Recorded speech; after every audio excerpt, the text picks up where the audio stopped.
Welcome to the deep dive. Today we're looking at Benjamin Franklin. You know, statesman, scientist, author.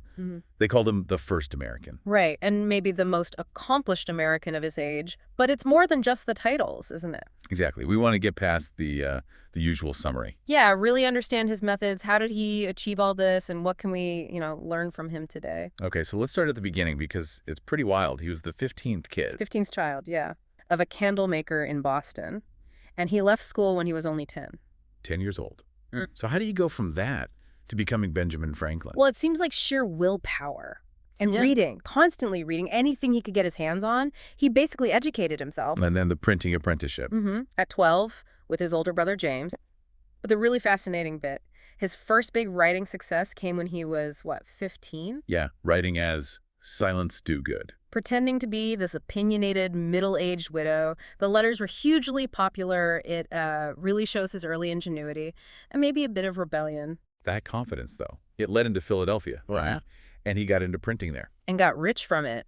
He started the Pennsylvania Gazette, built up this early newspaper network across the colonies. But here's the part that always gets me.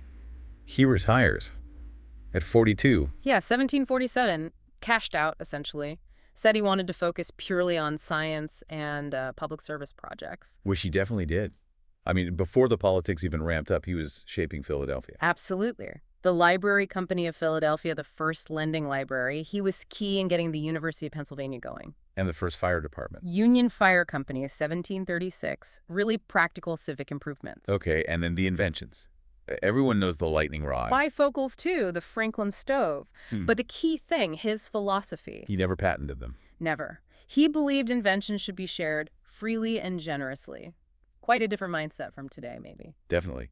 And his science wasn't just tinkering. He did serious work on electricity. Huge contributions. He's the one who came up with positive and negative charges.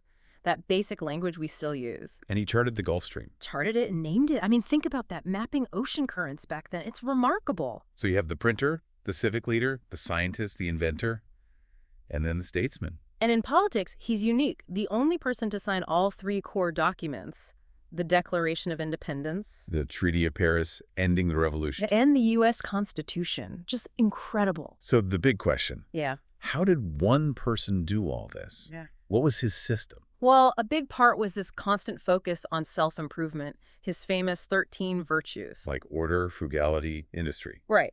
And he didn't just list them. He actively worked on one virtue each week, rotating through them. It was a deliberate practice, a system for building character. That's discipline. Okay, beyond personal virtue, what about practical decision-making? I've heard about his pro and con list. Oh, yeah, his moral algebra. It wasn't just listing pros and cons. He'd draw a line down a page. List the reasons for on one side, reasons against on the other. Then, and this is the clever part, he'd assign weights or importance to each reason. So not all points are equal. Exactly. Then he'd look for a pro and a con that seemed roughly equal in weight and cross them both out. He kept doing this until one side clearly outweighed the other. Trying to make the decision almost mathematical, taking the emotion out. Pretty much. A very rational approach to difficult choices. And his words, they certainly stick around. Poor Richard's Almanac had some gems. Some quite practical, maybe a bit blunt advice, like, fish and visitors stink in 3 days. Yeah, can't argue with that one. Yeah. But maybe his most profound quote. Has to be at the end of the Constitutional Convention. Someone supposedly asked him what kind of government they'd created. And he said, "A republic, madam, if you can keep it." That's... Well, that resonates even today, doesn't it? It really does. Constant challenge. He seemed very future-oriented. Definitely. There's this amazing letter from 1780 where he's speculating about scientific progress. What did he predict? He was hoping that science would advance so rapidly that eventually all diseases could be cured or prevented. Even, he said, that of old age. He imagined lives being lengthened at pleasure. Wow. Thinking about overcoming aging back in 1780. Shows his optimism about human potential in science. So let's leave our listeners with this. Franklin believed knowledge and inventions should be shared freely. How does that fundamental idea stack up against our modern world? With intellectual property, patents, everything being locked down. That's a really interesting tension to think about. What would Franklin make of it all today? Something for you to mull over.